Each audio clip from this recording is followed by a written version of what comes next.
जय हिंद साथियों, कैसे हैं आप सभी लोग। आशा करती हूँ अच्छे होंगे। मिशन वर्दी चैनल पर आप सभी लोगों का हार्दिक स्वागत है। साथियों, जैसा कि संविधान के बारे में हम लोग बहुत अच्छी तरीके से पढ़ रहे हैं, चीज़ों को रिलेट कर करके पढ़ रहे हैं, ठीक है, और हमको अच्छे तरीके से समझ भी आ रहा है। आज आपकी संविधान की क्लास 3 होने वाली है।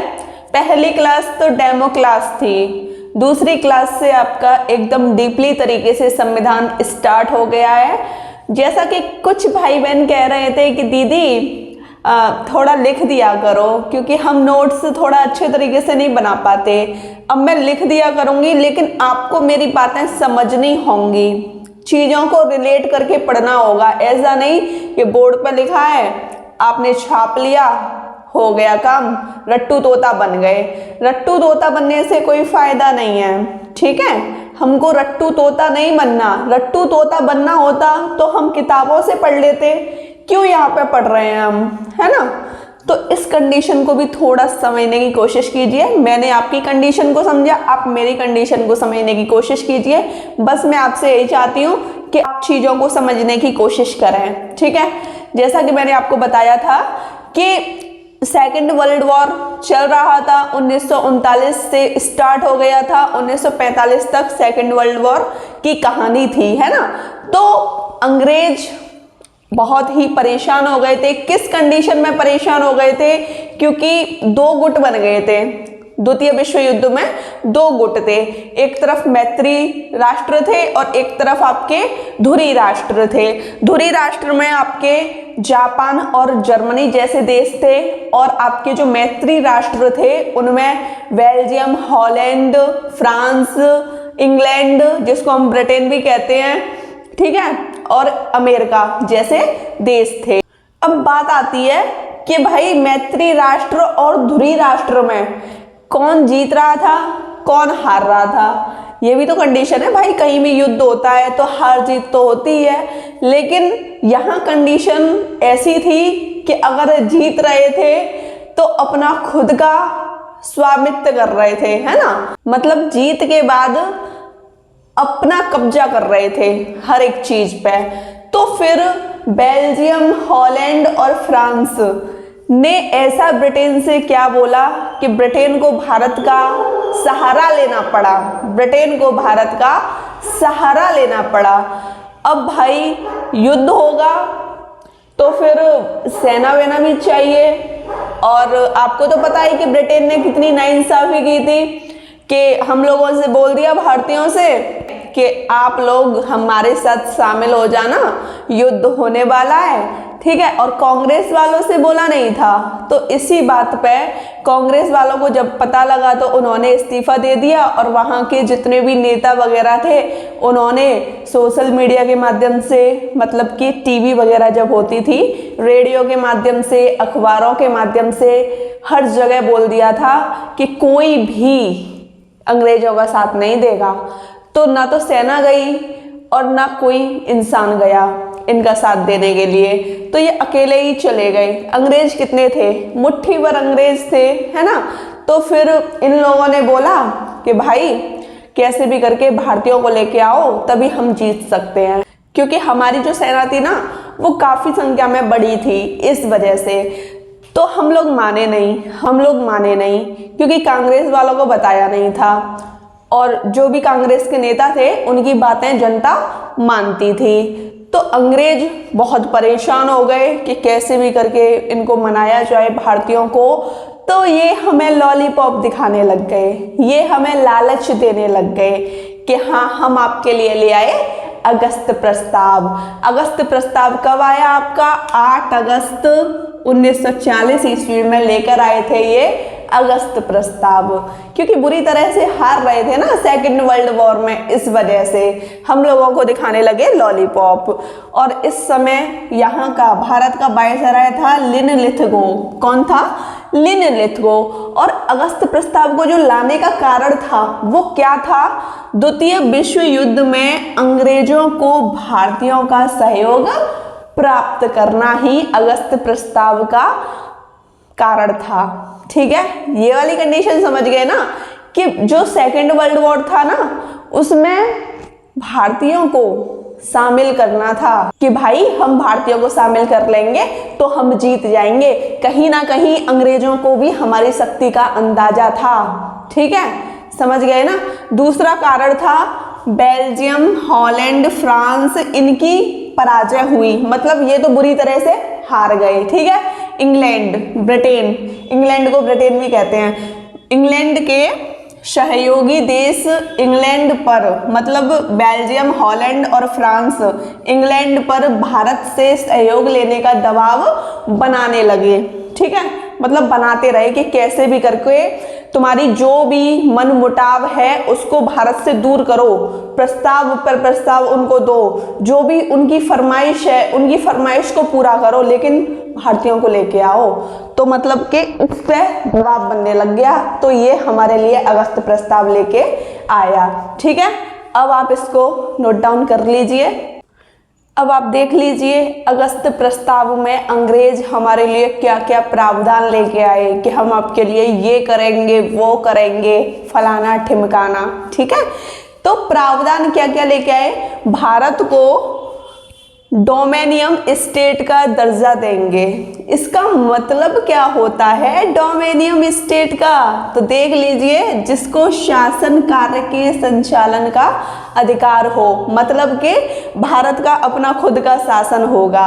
आप परेशान ना हो, आप हमारा साथ दे दो युद्ध में, हम आपको डोमेनियन स्टेट्स का दर्जा दे देंगे।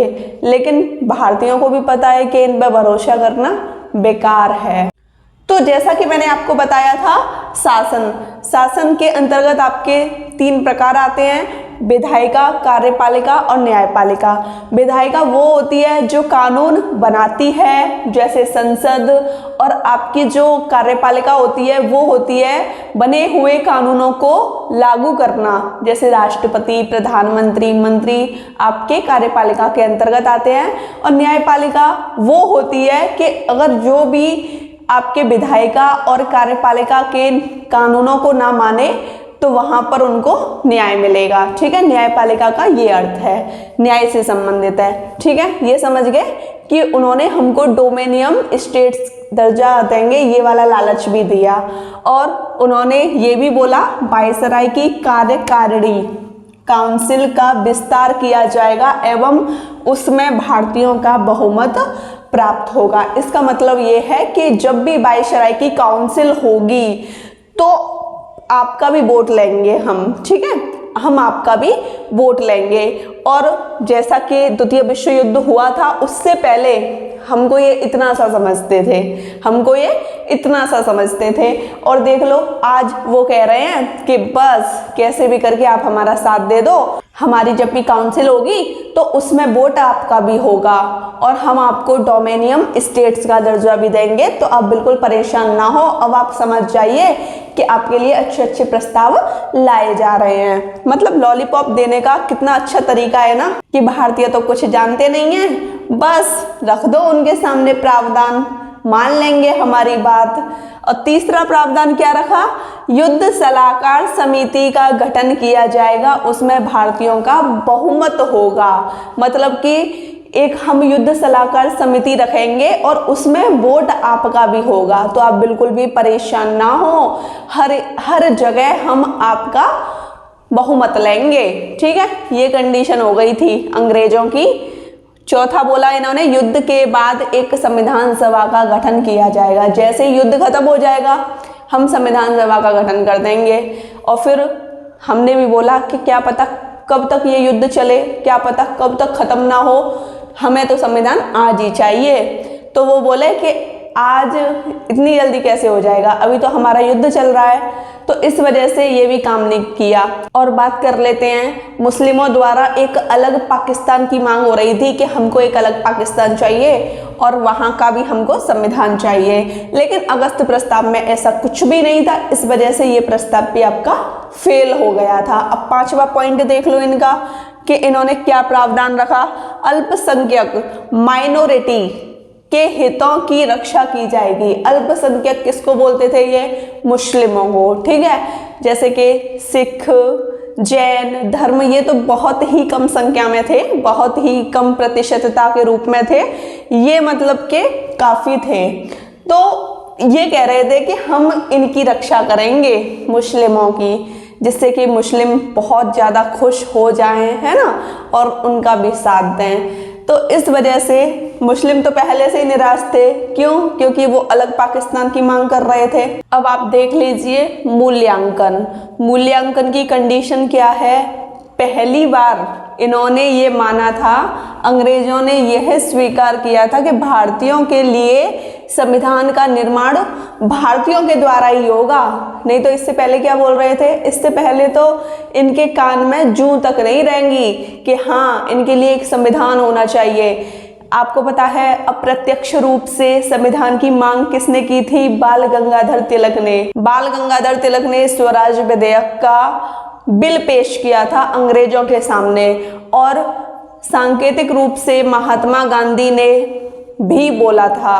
और बात आती है अप्रत्यक्ष तो हो गया, प्रत्यक्ष रूप से एम.एन. रॉय ने बोल दिया था कि हमको तो अलग संविधान चाहिए, लेकिन ये क्या, कुछ भी नहीं। और जैसे ही एम.एन. रॉय ने बोला था, उसके बाद कांग्रेस के जितने भी अधिवेशन होते, वह हर अधिवेशन में इनसे यही बोलते अंग्रेजों से कि बस हमें खुद का संविधान चाहिए। लेकिन क्या इनके कान पे जूं तक रहेगी? नहीं रहेगी। अब बात आती है द्वितीय विश्व युद्ध की, तो इनको हमारी ज़रूरत थी, तो भाई ये बोले कि हम आपकी सारी डिमांड पूरी करेंगे, बस आप हमारा साथ दे दो। अब तो यही ये कंडीशन है कि इन्होंने पहली बार ये बोल दिया था कि हाँ हम आपके लिए संविधान का निर्माण करेंगे, और वो जो संविधान होगा ना, मतलब आपका ही संविधान होगा, जो संविधान का निर्माण होगा भारतीयों के द्वारा ही होगा। ठीक है। दूसरा आपका नियम था, जुलाई 1941 में वायसराय की काउंसिल हुई, कार्यकारिणी का विस्तार हुआ। तो जैसा कि बोला गया था कि हाँ जब भी काउंसिल होगी तो भारतीयों का वोट लिया जाएगा। तो जुलाई 1941 में काउंसिल की गई, यहाँ पर भारतीयों ने अपना वोट दिया। ठीक है। तीसरा नियम देखिए, राष्ट्रीय सुरक्षा परिषद, नेशनल सिक्योरिटी काउंसिल का गठन किया गया। राष्ट्रीय सुरक्षा परिषद का गठन किया गया। वित्त, रक्षा, गृह सचिव के पद अंग्रेजों के पास ही रहे। मतलब ये जो तीन पद हैं, वित्त, रक्षा और गृह सचिव, इनके पद अंग्रेजों ने अपने पास ही रखे। जैसा कि साथियों हमने अगस्त प्रस्ताव को माना नहीं, फिर अंग्रेज हम लोगों के लिए लेके आए क्रिप्स मिशन। कौन सा मिशन? Cripps mission. तो देख लीजिए एक्चुअल में ये क्रिप्स मिशन क्या है। क्रिप्स मिशन की स्थापना 1942 ईस्वी में हुई, मतलब हमारे लिए 1942 ईस्वी में ये क्रिप्स मिशन लेके आए। इसके अध्यक्ष थे स्टैफोर्ड क्रिप्स।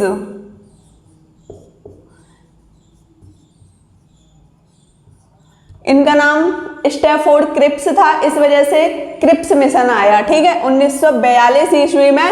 और क्रिप्स मिशन लाने का कारण वही था क्योंकि अगस्त प्रस्ताव में हमने अंग्रेजों का साथ देने से मना कर दिया था।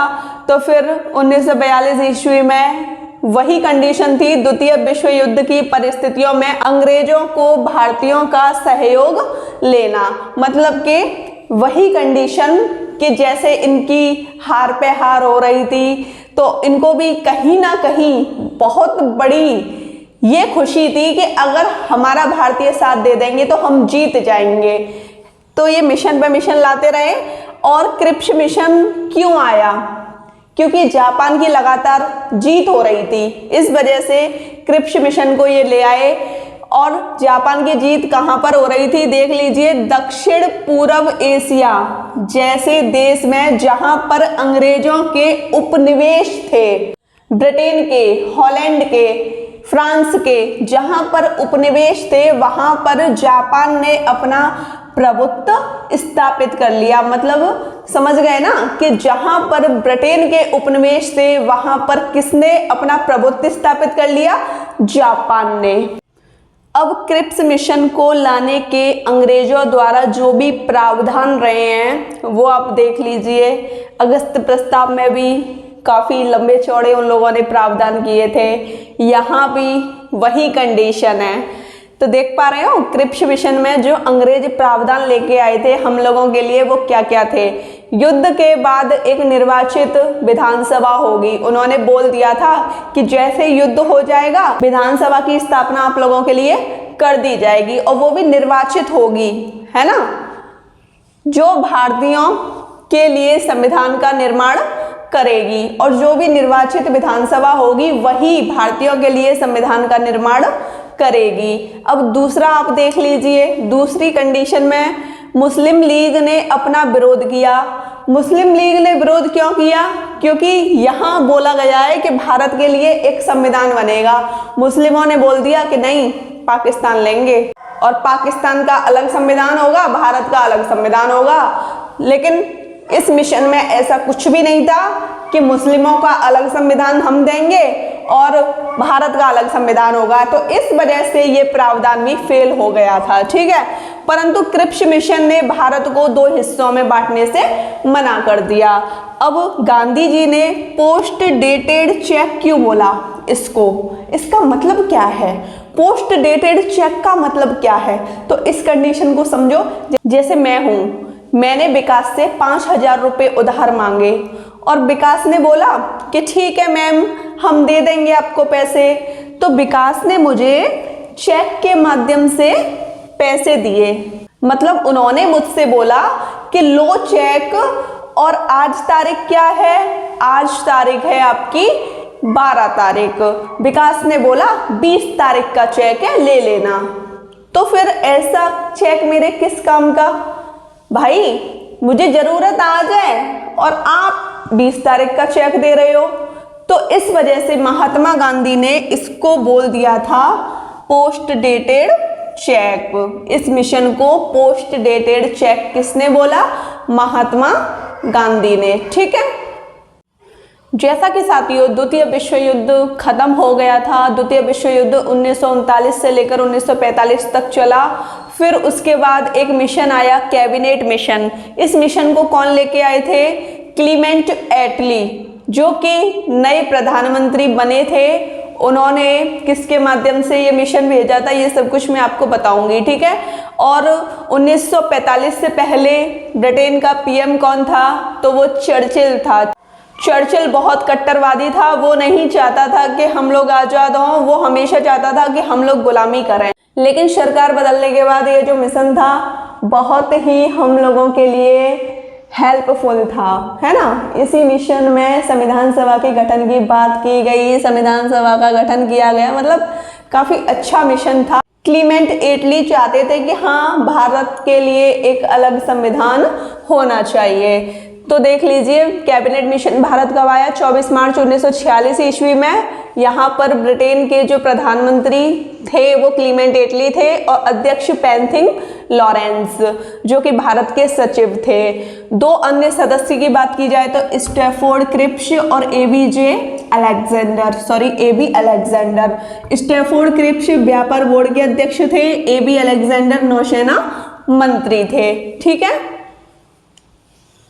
अब आप देख लीजिए कैबिनेट मिशन भारत में आ गया। इसी मिशन के द्वारा, कैबिनेट मिशन के द्वारा ही संविधान सभा का गठन किया गया। पेपर में ये प्रश्न बहुत ज़्यादा पूछा जाता है कि बताइए कौन सा मिशन था जिसके द्वारा संविधान सभा का गठन किया गया? तो आप बताओगे कैबिनेट मिशन। संविधान सभा का गठन कब किया गया? 6 दिसंबर 1946 ईस्वी को संविधान सभा का गठन किया गया। अब बात आ जाती है संविधान सभा में जो कुल सदस्य थे वो कितने थे? 389 सदस्य थे। संविधान सभा में कुल सदस्य 389 थे।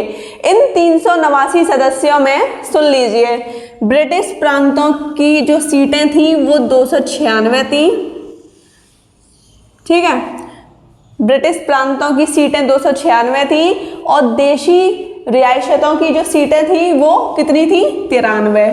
देशी रियासतों से मतलब क्या है? इनसे मतलब है यहाँ पर जो आपका नॉमिनेट किए जाते थे, यहाँ पर जो शासन चलता था राजा महाराजा नवाबों का शासन चलता था, इस वजह से इसको बोला जाता था देशी रियासत। अब बात करते हैं ब्रिटिश प्रांत, ब्रिटिश राज्यों की। ठीक है, यहाँ 296 सीटें थी और ब्रिटिश प्रांतों का जब भी मतलब कोई वायसराय बनता था तो कौन बनता था, किस प्रक्रिया से बनता था, इलेक्शन प्रक्रिया से। किस प्रक्रिया से, इलेक्शन प्रक्रिया से, चुनाव से बनता था। अब बात आती है 296 सीटों में से कितनी सीटें गवर्नर को दी गई, कितनी सीटें चीफ कमिश्नरी प्रांत को दी गई।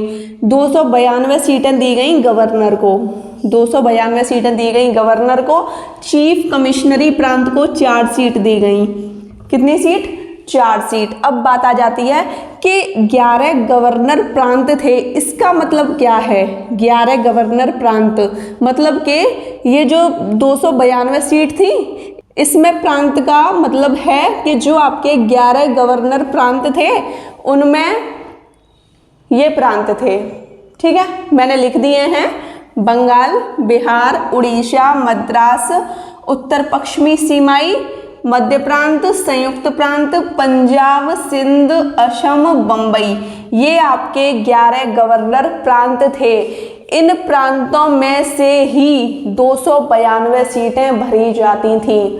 ठीक है, अब तो समझ आ गया, 11 गवर्नर प्रांतों में से ही 292 सीटें भरी जाती थीं। ठीक, अब आप देख लीजिए चीफ कमिश्नरी प्रांत में कौन कौन से आपके प्रांत थे। दिल्ली, अजमेर को पहले मारवाड़ बोलते थे, कर्नाटक, कल मैंने दुर्ग लिखाया था, है ना, दुर्ग लिखाया था, लेकिन ये दुर्ग नहीं है, ये कुर्ग है। कल मुझे कमेंट सेशन में एक शायद लड़की ने बताया था या लड़के ने, मैं भूल गई हूँ, है ना, तो उन्होंने बोला था कि दीदी कुर्ग है। फिर मैंने इसको अच्छे तरीके से देखा तो हाँ मुझे पता लगा कुर्ग है। ठीक है, ये क्या है, कुर्ग। कर्नाटक को पहले कुर्ग बोला जाता था और ब्रिटिश बलूचिस्तान, बलूचिस्तान जो कि आज पाकिस्तान के अंतर्गत है। ठीक है, ये समझ गए। चीफ कमिश्नरी प्रांत के 4 सीटें थी, गवर्नर की 292 सीटें थी, जिनमें से 11 गवर्नर प्रांत ऐसे थे जो 292 सीटों को भरते थे। 11 गवर्नर प्रांत मैंने यहाँ लिख दिए हैं, 4 कमिश्नरी प्रांत मैंने यहाँ लिख दिए हैं। और देशी रियासतों का जब भी आपका राजा या महाराजा कोई बनता था तो वो नॉमिनेट करके बनता था। ठीक है, स्क्रीनशॉट ले लीजिए। साथियों, अब पढ़ेंगे कल की क्लास में। तब तक के लिए सभी लोग क्लास 1, 2, 3 को अच्छे तरीके से पढ़ के आएंगे। लाइव सेशन में आज रात 8 बजे पॉलिटी को पूछूंगी। और आप लोग मुझे ये बताइए आपको वीडियो कैसी लगी, क्लासेस समझ आ रही हैं कि सिर्फ लिखना ही आपका कर्तव्य बन गया है। हमको लिखना नहीं है, हमको समझना है, ज़्यादा से ज़्यादा चीज़ों को समझना है, रिलेट करके पढ़ना है। वीडियो कैसी लगी कमेंट सेशन में अवश्य बताइएगा। वीडियो अच्छी लगी हो तो चैनल को सब्सक्राइब कीजिएगा, लाइक कीजिएगा, शेयर कीजिएगा। जय हिंद साथियों।